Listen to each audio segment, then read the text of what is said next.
सावन के दूसरे सोमवार पर फतेहपुर तहसील के कुंडेश्वर धाम में भक्तों और कांवड़ियों का तांता लगा। कांवड़ियों ने बोलबम के जयकारे करते हुए शिवलिंग को गंगाजल से स्नान कराया। यहां हजारों की संख्या में श्रद्धालुओं ने पहुंचकर पूजा अर्चना की। भक्तों की भारी भीड़ को देखते हुए पुलिस प्रशासन ने जगह जगह भारी बल तैनात किया। कुंडेश्वर धाम की पौराणिक महत्व की बात करें तो इसका वर्णन शिव पुराण और विष्णु पुराण में मिलता है। ऐसी मान्यता है कि मंदिर में शिवलिंग का निर्माण रावण के एक यज्ञ में बची आहुति के अंश से किया गया था।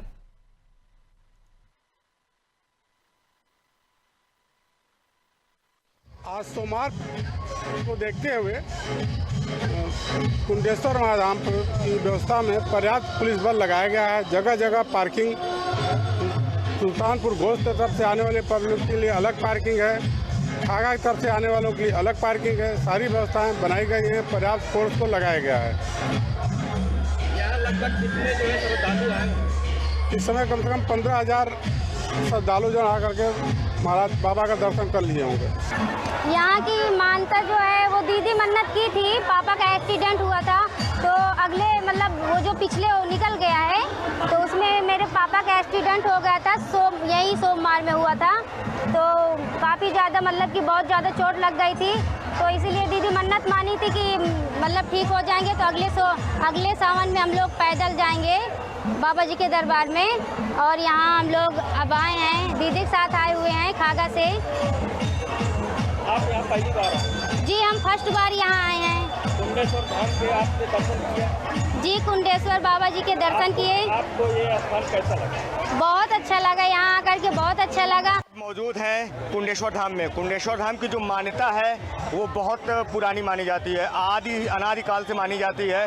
और इस मंदिर का इतिहास लोग बाग बताते हैं, इस मंदिर का इतिहास 8 से 9,000 साल पुराना है। 8 से 9,000 पुराना जो इतिहास है वो काफ़ी लंबा समय होता है। इस मंदिर में जितने भी श्रद्धालु आते हैं उनका अपना अलग अलग मानना है। बहुत से कहते हैं कि ये इस मंदिर में जो भी हमारी आस्थाएं हैं, जो भी हम मान्यता करते हैं वो पूर्ण होती है।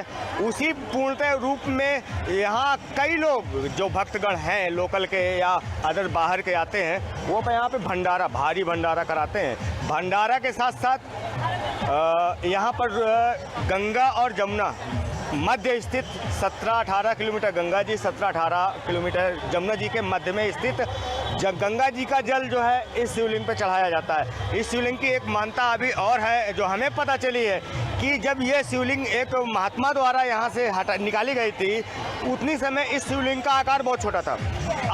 आज की डेट में इस शिवलिंग का आकार जो है 150-2 फीट हो चुका है। उस शिवलिंग के आकार के बढ़ने का जो तरीका है वो तो अभी तक अछूता है। और जहाँ तक आपको बता दें कार्बन डेटिंग हुई थी इस मूर्ति की जब कार्बन डेटिंग हुई थी दिल्ली अनुसंधान केंद्र से, उस कार्बन डेटिंग में इस शिवलिंग की जो आयु बताई गई है वो 7 से 8,000 वर्ष पुरानी, 7 से 8,000 वर्ष पुराना एक लंबा काल होता है। उस काल में इतना बड़ा यहाँ पर निर्माण था नहीं। और लोग बाग बताते हैं कि ये पूरा जंगल एरिया था। जंगल एरिया के मध्य में स्थित आज मंदिर बना हुआ है, पर इसके पहले ये खुले में था। खुले में होने के बावजूद इस मंदिर में बारिश का भी प्रकोप हुआ, बारिश का भी कोई असर नहीं हुआ। बताते चलें कि आपको एक और मान्यता इसमें जुड़ी हुई है कि इस शिवलिंग पर जब पानी गिर रहा था, भारी पानी गिरा है शुरुआत में, तो इस शिवलिंग का कुछ अंश बह के यहाँ पर एक सरोवर है, झील उसको बोलते हैं, उस झील में इसका कुछ अंश गया था।